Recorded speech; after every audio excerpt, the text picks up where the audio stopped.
نزیکی 3 سالا دم هلبژارتنên civata parêzgehan bi ser veçûyî û li Perlemanê Kurdistanê dem bu hatiye dirêjkirin. Sererayî bi serveçûna helbijartina civatên parêzgehan civata parêzgeha Duhokê li ser daxwaza partî, parêzgarê Duhokê hata gorîn û li civatê dengên sercem fraksyonan wergirtin ji bo destbikarbûna parêzgarê nî û biryara hindek postên diyên îdarî jî bihêne gorîn û endamên civatê dengî li ser bidin. شمێژوەرەوە بەرنامەیە گۆڕینانە خاصمە بۆ ڕێڤەبەرێت گشتی وەکین تاگەدار بەری 2 ساڵەکە ئام پەتەر گۆڕین 6 ڕێڤەبەریەت گشتی دار سنوورێ پارێزگەها Duhokê هات نەکردن پێشیا 6 هەیڤاژیک لیستەکا دیب 6 مدیر عامێدی ما هەمی لایەنێت پەیوەندیدار دایە سەری بۆ هەندێک و ڕەزامەندی سەرواژی بێتن و هەندێک شوان ڕەزامەندیژی سەر هاتیە ئەvê dijî pirêdane înşallah wextekê nêzik nexwasme piştî guhorîna postê parêzgerê Duhokê renge hindek ev prose pilestir lê bêt yan jî zîndiyatiyeka baştir bikevîtê.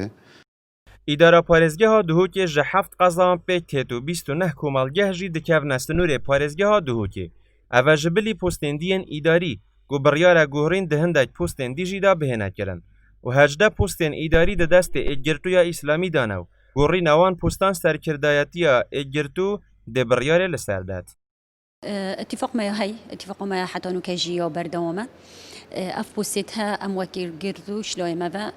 ام برهافين اف ريفا بريت ماجي اف برهافيوها ديور كرياك و 4 صالت وانا دمي تمام بنت حاضرا بنا جهارتن لي هلبت ساروكي وحده اداري و لا يعني مع اتفاق الجالكيري بركو او ريفا برنوفي او ديت كاتن يا اداري هلبت هرجوفوان اعازداك و بنا جهارتن ام وكيل جردو حاضرين ڕێڤەبەریت مەشت حەزرن. Civata parêzgeha Duhokê bi dengê xelkê wê parêzgehê hatiye helbijartin. Ji bilî fraksiyona êkgirtû partî, fraksiyona êketî û goran jî kursî têde hene. Lê piştgdarî hikûmeta xwecihîya Duhokê nînin û daxwaz dikin digel gorîna wan posta ew jî piştgdarî hikûmeta xwecihîya parêzgehê bibin. بالنسبة جوهرنا أكيد جوهرين هر بلاو بسكيد وبهتا كيرن جوهرين ياباشا بهتا كيرن جو هر 4 سالا جارك هر بوستاكي بيتن جوهرين تدا بهتا كيرن جوهرين كلاك باشا لباش داريو ما وك إكاتي نشماني كردستان Duhokê أو أم حست كين وك إكاتي الباريزجها Duhokê الباش داري في حكمة خوجي بينا و مادام أم تحكمات دا باش دارين ما بباش الباريزجها Duhokê جي أم باش داري الحكمة خوجي بكن داكو بتر بشين بيك وكار بكينا و مادام أم حکمت داینا ما پی باشه امجی باش داری به حکمت بینه چند اما فراکسیون گوران گل گوران کاریاد هینا هر 4 سال جاره که اکت پست خدا بمینیدن بو پتر کو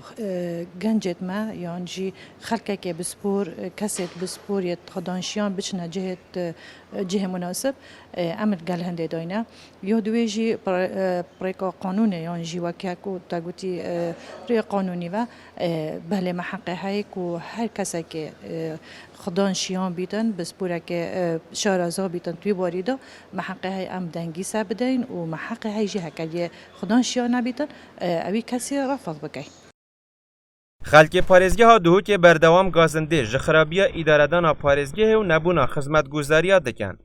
Ew daxwaz dikin serûçavên nî bihêne danan û fraksiyona êketiya Niştimaniya Kurdistan û bizava goran dixwazin delîva xizmetkirinê bi rêka hindek postên îdarî pê bihête dan. Çunke wan jî sanga xwe heye û nûênerên dengê xelkê parêzgeha Duhokê ne.